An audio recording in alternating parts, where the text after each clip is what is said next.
Salam bahagia, kita bersama lagi dalam Ruang Bicara yang dibawakan kepada anda tentunya, mana lagi kalau bukan Bernama TV.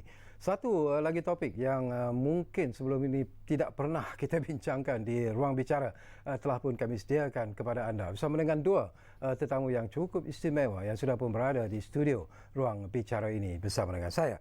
Malah topik yang kita pilih hari ini di Ruang Bicara ialah gas Malaysia Berhad, pembekal khidmat tenaga masa depan. Dan dua tetamu yang menemani saya di sebelah kiri saya ini, kita ingin mengucapkan selamat datang dan terima kasih kepada yang berbahagia Encik Muhammad Nisharuddin Muhammad Noor, iaitu Ketua Pegawai Eksekutif Gas Malaysia Distribution. Terima kasih Tuan Syarkawi. Sehat ya? Ya, sihat. Alhamdulillah. Alhamdulillah. Ini pasal COVID pun takut juga sebenarnya. Ya. Okey, seorang lagi tetamu yang juga berada bersama kita di studio Ruang Bicara ini. Selamat datang juga kepada yang berbahagia Encik Sharif Sharif, iaitu Ketua Pegawai Eksekutif Gas Malaysia Energy and Services. Jadi Syarif, apa khabar? Baik, Alhamdulillah. Terima kasih Encik. Memang sehat ya? Alhamdulillah. Sehat. Alhamdulillah. Dan jangan lupa anda juga sebenarnya boleh mengikuti kami secara live di Facebook dan juga di YouTube Bernama TV. Dan macam saya katakan, ini merupakan satu topik yang belum pernah kita bincangkan sebenarnya di Ruang Bicara ini. Baik, bila kita bercakap tentang gas Malaysia Berhad, mempunyai sejarah yang agak panjang, sebenarnya agak lama, ditubuhkan pada 16 Mei tahun 92.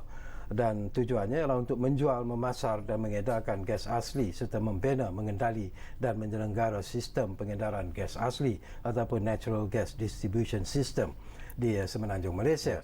Tapi mungkin jugalah Encik Nisharuddin boleh bercerita sedikitlah ataupun terangkan sedikit mengenai industri gas ini secara keseluruhan. Okey, terima kasih Encik Syarkawi. Bismillahirrahmanirrahim. Assalamualaikum warahmatullahi wabarakatuh. Waalaikumsalam. Dan terlebih dahulu saya ucapkan berbanyak terima kasih kepada Bernama kerana menjemput kami dalam slot Ruang Bicara pada malam ini. Ya. Seperti yang Cik Syarkawi tanyakan tadi, dan mengenai gas Malaysia Berhad ataupun lebih disebut sebagai gas Malaysia.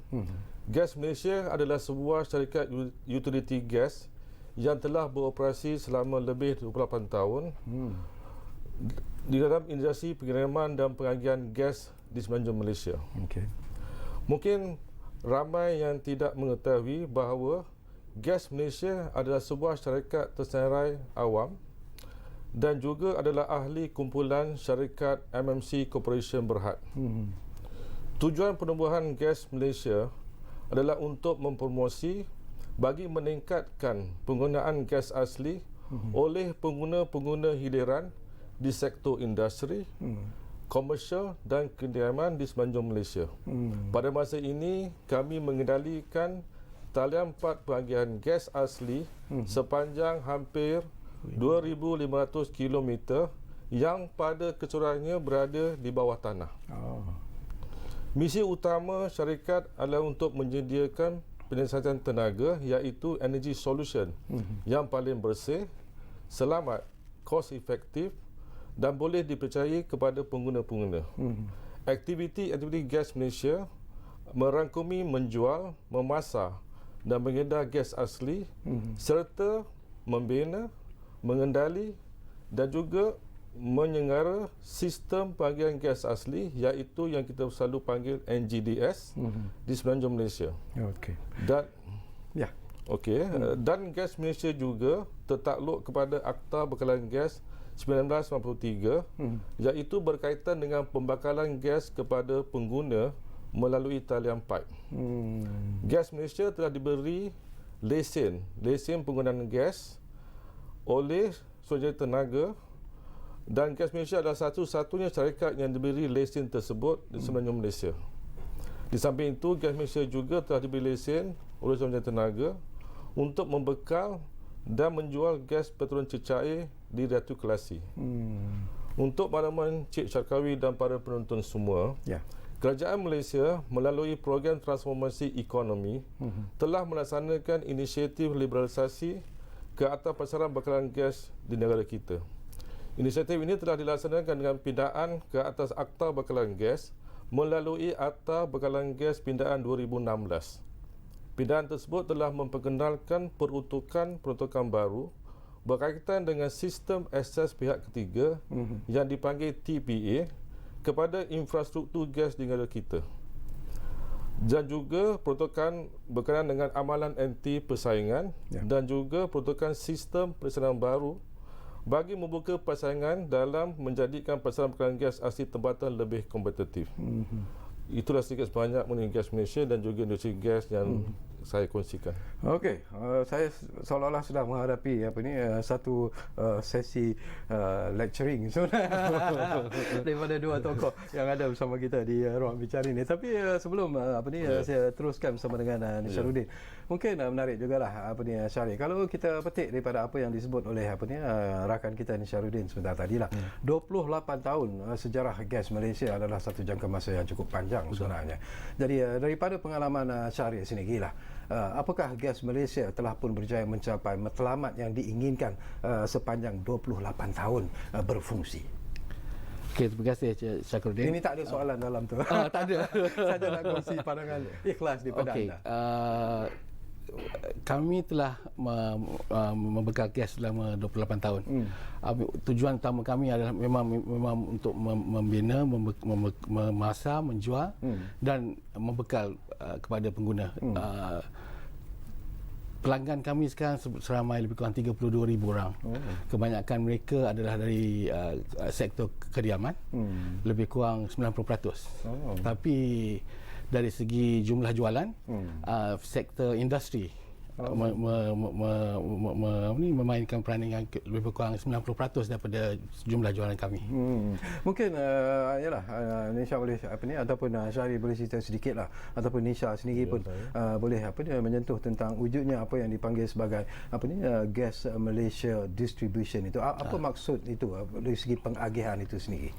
Okey, sebenarnya industri gas juga tidak terlepas daripada inisiatif liberalisasi yang dicanangkan oleh pihak kerajaan. Untuk backgroundnya, untuk makluman Encik Syakawi dan juga para penonton, pihak kerajaan telah memulakan inisiatif liberalisasi ini semenjak tahun 2017 lagi. Yang kami pelan jangka panjang untuk pasaran bekalan gas di negara kita pada masa hadapan. Sumbangan itu, inisiatif ini telah membolehkan terbentuknya yang kita panggil sistem akses pihak ketiga, iaitu third party, yang membenarkan pihak ketiga menggunakan infrastruktur NGDS kepunyaan Gas Malaysia untuk tujuan pengagihan gas kepada para pelanggan mereka. Oleh itu, berikutan dengan pengenalan Akta Bekalan Gas Pindaan 2016, Gas Malaysia sebagai pemain sedia ada, iaitu incumbent dalam industri gas, perlu mengambil langkah-langkah sewajarnya untuk memastikan pematuhan peruntukan di bawah Akta Bekalan Gas Pindaan. Secara tidak langsung, sistem TPA telah mengubah model bisnes syarikat Gas Malaysia, di mana dua entiti utama sebelum ini, iaitu bahagian pengagihan dan pengiriman gas, telah disusun semula sebagai dua anak syarikat milik penuh Gas Malaysia, iaitu Gas Malaysia Distribution Sdn Bhd atau dengan singkatnya GMD, dan Gas Malaysia Energy dan Distribution Sdn Bhd dengan singkatnya GMAS. Ini barangkali menarik jugalah bila tuan sentuh tentang Gas Malaysia Energy and Services. Ini saya tahu cari tunggu-tunggu aja soalan ini sebenarnya. Jadi fungsi dan peranan Gas Malaysia Energy and Services boleh kita kongsi bersama tak? Terima kasih Cik Syakawi. Berbeza dengan fungsi Gas Malaysia Distribution yang dinyatakan Cik Nisha tadi, fungsi Gas Malaysia Energy and Services adalah untuk memasak, menjual dan membekal gas asli kepada pelanggan-pelanggan kami di sektor industri, komersial dan kediaman. Kami juga mempunyai lesen mengimport. Ini membolehkan kami mengimport LNG daripada luar negara. Dengan ini kami mempunyai dua sumber gas, satu daripada gas domestik, satu daripada LNG. Sebenarnya Gas Malaysia telah membekal gas kepada pelanggan kami selama 28 tahun seperti yang saya katakan tadi. Dengan pelaksanaan liberalisasi, market liberalisation, kami telah menubuhkan dua anak syarikat. Satunya adalah Gas Malaysia Energy dan Services untuk meneruskan pembekalan gas kepada pelanggan-pelanggan kami. Bila you sebut tentang pelanggan-pelanggan, kenapa tumpuan diberikan kepada sektor industri begitu besar sekali jika dibandingkan dengan permintaan domestik? Apakah kerana permintaan di peringkat domestik itu tidak begitu tinggi sebenarnya? Mungkin antara anda berdua yang mungkin boleh menjawab. Okey, di Malaysia penggunaan gas hanyalah kebanyakannya adalah untuk masak. Kan lain daripada kalau kat luar negeri kita gunakan gas untuk apa ni, heating, untuk apa semua. So disebabkan itu penggunaan gas kurang di Malaysia. Industri pula memerlukan gas yang banyak dan sebab gas lebih efisien dan harganya berpatutan kalau dikomparekan dengan diesel atau LPG, lebih banyak industri menggunakan natural gas asli. In terms of apa ni, Encik Nizrawi, in terms of competition lah, bila kita cakap tentang gas, penggunaan gas di Malaysia dan sebagainya, apakah gas Malaysia Berhad juga sebenarnya menghadapi saingan yang hebat daripada syarikat-syarikat lain yang turut membekalkan gas kepada rakyat Malaysia dan juga kepada industri? Okey, dengan sistem TPA yang diperkenalkan ni, Gas Malaysia seperti yang saya sebutkan tadi, telah dibentuk dengan dua entiti, iaitu satu Gas Malaysia Distribution. Basically, Gas Malaysia Distribution adalah sebuah syarikat yang ditugaskan untuk membina, memiliki, mengoperasi dan menyenggara rangkaian talian pipe pengagihan gas asli. Basically, GMD adalah satu syarikat infrastruktur. Manakala syarikat Gas Malaysia Energy Services adalah sebuah syarikat yang menjual gas kepada pelanggan-pelanggan. Jadi dari segi TPA, as far as infrastructure is concerned, because untuk membina infrastruktur memerlukan investment yang tinggi. Jadi selalunya dari segi infrastruktur tu persaingan mungkin dari segi TPA tidak berlaku. Cuma dari segi penjualan gas, dengan wujudnya pasaran terbuka ni, akan ada pengirim-pengirim gas yang lain di luar yang akan memberikan persaingan kepada syarikat GMAS. Okey, bila kita bercakap tentang saingan, satu lagi cabaran yang terpaksa dihadapi oleh sektor ekonomi ialah disebabkan oleh COVID-19. Ini sesuatu yang tak dapat kita lari sebenarnya, dan kita terpaksa menghadapi situasi ini. Kita bercakap tentang the new normal dan sebagainya. Jadi apakah COVID-19 juga memberi kesan sebenarnya kepada Gas Malaysia Berhad, dan apa yang dilakukan oleh Gas Malaysia Berhad sendiri untuk menyesuaikan kedudukan ekonomi sekarang yang dikatakan sedikit tertekan disebabkan oleh COVID-19 ini, saya. Okay, terima kasih. Seperti yang kita tahu, COVID-19 telah memberikan impak besar kepada ekonomi negara kita. Pelanggan-pelanggan kami juga turut terkesan dengan COVID pandemik ini. Sebagai contoh, pelanggan-pelanggan di industri kami tidak dapat langsung beroperasi atau beroperasi sepenuhnya dalam masa PKP hari itu, kecuali mereka yang dalam essential service. Kan begitu juga dengan pelanggan kami di perhotelan dan pusat membeli belah. Bagi dari bulan Mac sehingga Mei tahun ni, penggunaan gas telah menurun secara ketara. Tapi alhamdulillah setakat ini keadaan semakin pulih dan penggunaan gas adalah di tahap hampir sebelum PKP sekarang ni. Tapi ada tak tawaran-tawaran istimewa yang diberikan oleh Gas Malaysia Berhad? Bila kita bercakap tentang new normal, kita bercakap tentang COVID-19 ini. Okey, bagi meringankan beban pelanggan kami ada memberi beberapa bantuan kepada mereka yang terjejas. Contohnya pelanggan kami di hospital kerajaan, kami telah memberikan gas percuma selama 6 bulan. Bagi pelanggan kami di sektor kediaman kos rendah, kami telah memberikan rebate sebanyak RM100 setiap pelanggan dan penangguhan pembayaran bil selama 6 bulan. Bagi pelanggan di sektor hotel dan pusat membeli belah, kami juga memberikan penangguhan pembayaran bil selama 3 bulan.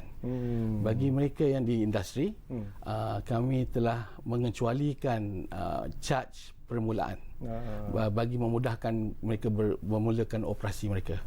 Okey.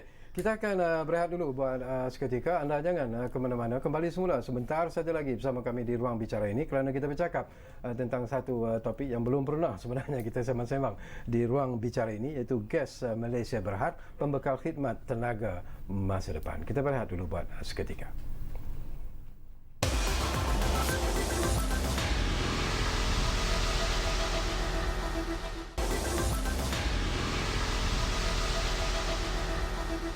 Baiklah, kami berterima kasih kerana anda masih lagi bersama kami di Ruang Bicara ini, dan kita masih lagi bercakap tentang gas Malaysia Berhad, iaitu pembekal khidmat tenaga masa depan. Dan tentunya kita masih lagi bersama dengan dua tetamu yang berada di studio bersama dengan saya yang berbahagia, Encik Muhammad Nisharuddin Muhammad Noor, itu Ketua Pegawai Eksekutif Gas Malaysia Distribution, dan kita juga masih lagi bersama dengan Encik Syahril Sharif, iaitu Ketua Pegawai Eksekutif Gas Malaysia Energy and Services. Baik, tadi barangkali Nisharuddin, kita tertinggal sedikit tadi. Ada lagi fakta yang mungkin ingin anda sampaikan. Jadi silakan. Terima kasih Cik Syakawi. JMD telah memperoleh lesen pengalihan gas selama 20 tahun daripada Zuan Tenaga yang berkuat kuasa 1 Januari tahun ini. Aktiviti utama JMD adalah untuk membina, memiliki, mengoperasi dan menyenggara sistem pengalihan gas asli di semenanjung Malaysia yang kita panggil rangkaian NGDS. Pada masa ini kita mengendalikan dan mengurus rangkaian NGDS sepanjang hampir 2,500 yang meliputi 4 wilayah, iaitu wilayah utara yang melibatkan negeri-negeri Perlis, Kedah, Pulau Pinang dan Perak, wilayah timur yang melibatkan negeri-negeri Pahang dan Terengganu, wilayah tengah yang melibatkan negeri Selangor, dan juga wilayah Persekutuan Kuala Lumpur dan Putrajaya, dan akhir sekali wilayah selatan yang melibatkan negeri-negeri Johor, Melaka dan Negeri Sembilan. Dengan pengalaman selama 28 tahun dalam industri bekalan gas, serta warga kerjanya yang terlatih dan kompeten dari segi teknikal dan operasi dalam mengurus sistem pengalihan gas asli ini, dan manfaat daripada kepakaran daripada pemegang-pemegang saham utama, iaitu MMC Corporation Berhad, Petronas Gas Berhad, dan juga Tokyo Gas and Mitsui Corporation Holdings yang Berhad, serta mengambil kira prestasi gas Malaysia dari segi kadar kebolehpercayaan bekalan gas, iaitu supply reliability rate dan masa tindakan kecemasan yang efisien. Kami percaya GMD berupaya untuk meneruskan kecemerlangan perkhidmatan pengalihan gas kepada pengguna-pengguna gas asli di semenanjung Malaysia. Bila kita bercakap tentang, selalunya bila orang kaitkan tentang industri gas, orang akan kaitkan tentang keselamatan, penggunaan dan sebagainya. Mungkin Nisha boleh komen sikit. Terima kasih Cik Syakawi. Untuk makluman para penonton sekalian, aspek keselamatan, kesihatan, alam sekitar dan kualiti amat dititik beratkan oleh Gas Malaysia dan juga warga kerjanya. Kami menggambarkan dasar dan prosedur yang ketat untuk memastikan pengalihan gas asli adalah selamat dan lancar kepada pengguna-pengguna dan juga orang awam.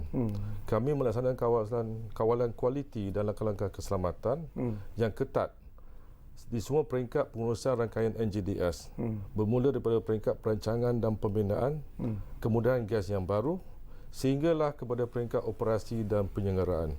Untuk makluman Cik Syakawi, Gas Malaysia telah diberikan pensijilan ISO 9001 bagi sistem pengurusan kualiti, ISO 14001 bagi sistem pengurusan alam sekitar, ISO 45001 bagi sistem pengurusan keselamatan dan kesihatan pekerjaan, dan akhir sekali ISO 27001 bagi sistem pengurusan keselamatan maklumat yang telah diberikan oleh SIRIM QAS International Sdn Bhd.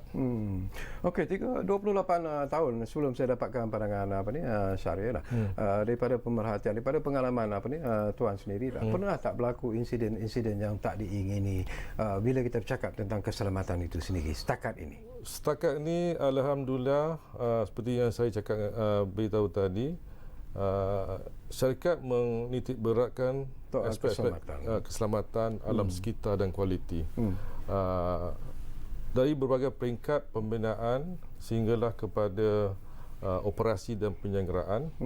Contohnya di peringkat perancangan, kami menitik beratkan laluan talian pipe dan juga lokasi injap pengasingan dengan mengambil kira pembangunan infrastruktur di masa hadapan dan juga risiko daripada aktiviti-aktiviti pihak ketiga yang berhampiran dengan kemudahan gas dan juga kepatasan masa tindakan semasa insiden kecemasan. So faktor-faktor ini kita mengambil kira semasa perancangan sebelum kita membina talian pipe gas. Dan juga di peringkat kejuruteraan, reka bentuk dan spesifikasi bahan dan peralatan dipilih selaras dengan Akta Bekalan Gas dan juga Peraturan Bekalan Gas 97 dan juga pindaan 2017 serta kod dan standard yang diterima pakai oleh syarikat-syarikat gas utama dalam negara, contoh Petronas dan juga di peringkat antarabangsa. Okey, kita juga nak dapat pandangan Syahrir. Dia lama berehat, lama je tunggu. Okey, Syahrir, kita tak banyak lagi masa yang tinggal lah. Kita looking forward sekarang ini. Masa depan, apakah Syahrir merasakan bahawa gas Malaysia Energy and Services ini mempunyai perancangan dan juga masa depan yang cukup hebat sebenarnya yang dirancangkan? Okey. Untuk masa terdekat, cabaran kami adalah untuk membantu pelanggan-pelanggan kami yang terjejas pasal pandemik ini. Alhamdulillah, seperti yang saya nyatakan tadi, tahap penggunaan sekarang adalah hampir tahap penggunaan sebelum PKP hari itu. Bagaimanapun dengan pelaksanaan market liberalisasi, cabaran utama kami adalah untuk memastikan yang kami dapat berdaya saing dengan persaingan yang ada. Pertama, kami perlu mendapat bekalan gas dengan cara harga yang kompetitif. Yang kedua, kami ingin memberikan terma-terma, pelbagai terma di gas jualan bersesuaian dengan kehendak dengan perluan pelanggan-pelanggan kami.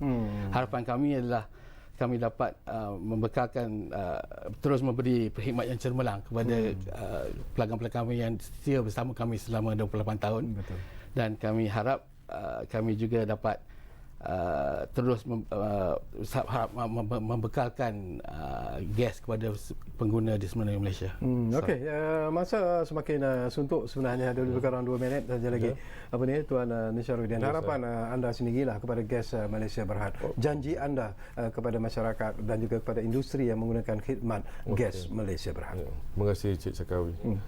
Saya berpandangan lesen penganggihan yang diberikan kepada JMD membolehkan kami untuk terus menyumbang dan mengembangkan rangkaian NJDS di seluruh semenanjung Malaysia. Oleh itu, JMD berada di posisi yang baik untuk mendukung pertumbuhan permintaan bekalan gas di masa hadapan dalam negara. Cabaran terdekat kami di bawah sistem TPA adalah untuk memberikan perkhidmatan pada tahap yang paling baik serta kos yang efisien kepada syarikat-syarikat pengiriman gas yang baru dan memastikan pengagihan gas adalah selamat dan lancar kepada pelanggan-pelanggan mereka 24 jam sehari, 365 hari setahun. Akhir sekali, saya ingin memaklumkan kepada syarikat-syarikat pengiriman gas bahawa rangkaian NJDS telah bersedia untuk menjayakan sistem TPA dan memberi akses kepada mereka. Okey. Terima kasih banyak-banyak kepada Encik Nisharuddin. Terima kasih kepada Encik Syahrir kerana sudi bersama dengan kita. Saya tak puas sebenarnya secara peribadi lah. Banyak lagi perkara sebenarnya yang boleh kita bincangkan. Jadi saya harap anda berdua mungkin boleh datang lagi ke ruang bicara ini, panjangkan sedikit masa perbincangan, mungkin 1 jam. Kerana banyak sebenarnya yang boleh kita sembang-sembang berkaitan dengan isu ini. Tapi apapun, kami mengucapkan terima kasih kepada anda yang menumpukan perhatian bersama kami di Ruang Bicara ini, dan seperti biasalah, insyaAllah seperti yang selalu kami janjikan kepada anda, Ruang Bicara akan terus berbicara bersama anda dari masa ke semasa. Kita jumpa lagi. Assalamualaikum.